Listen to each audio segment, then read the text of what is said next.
சரி எப்பா யமதர்மம் கணக்குப்பா. கிராம அதிகாரியிலேருந்து பதவிக்கு உட்காந்துட்டேன். யமதர்ம கிராம அதிகாரி தலையாரி கணக்கில் உட்காந்துருக்கானா மானிட பிறவி. யமதர்ம நான் உட்காந்துருக்கேன்ப்பா. கணக்கு பிடிச்சி அடிக்கல கொண்ட நிரம்ப எடுக்க வேண்டிய நேரம் வந்து விட்டது. எப்படி பூமியில் கடவுள் கைலாசத்தில் உட்காந்தா அப்போ எதிர்த்து வாரான் பார்த்தியா கவர்மெண்ட் வேலை ஆக்கிறவன்.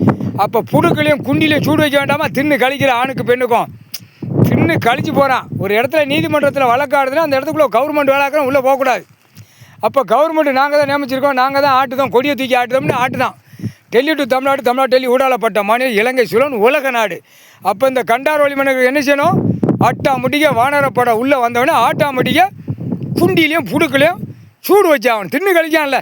இப்போ இதில் வழக்காடுது அப்படின்னா இதில் காகித பேப்பரை வீசுவான்.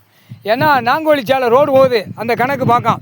அப்போ பல லட்சம் கோடி பில்டிங்கு போட எப்படி நான் கக்கூசு போட இதுக்கு இந்த சோழியை தூக்குதான் அந்த மாநில பிறவிக்குள்ளே முட்டா கூதிமானுங்க. அப்போ என்ன செய்யணும்? சூடு வைக்கணும். விவசாய இடத்த அவன் அமைக்கி வரான். நாங்கோலிச்சாலை எங்கே பார்த்தா 2 வழிச்சாலை 4 வழிச்சாலை போட்டு அமைக்கி ரோடு அமைக்க கொண்டு வரான் அவன் அரசியல்வாதி. டெல்லி டு தமிழ்நாடு, தமிழ்நாடு டெல்லி ஊடாலப்பட்ட மத்திய அரசு, மாநில அரசு, ஒன்றிய அரசில் பதவியில் நான் உட்காந்துருக்கேன். இப்போ இந்த கண்டார் வலிமை அரசியல்வாதி கொடியை தூக்கின குதிமனை பூரா டெல்லியிலும் தமிழ்நாடு வரைக்கும் இந்த கூதிமனுகளை பூரா தூக்கி உள்ள செயலறையில் சூடு வச்சு தான் எரியணும். ஏன்னா வழக்கு ஓடுது நீதிமன்றத்தில் இப்போ நான் தானே உட்காந்துருக்கேன். யமதர்ம என்கிட்ட தப்ப முடியுமா?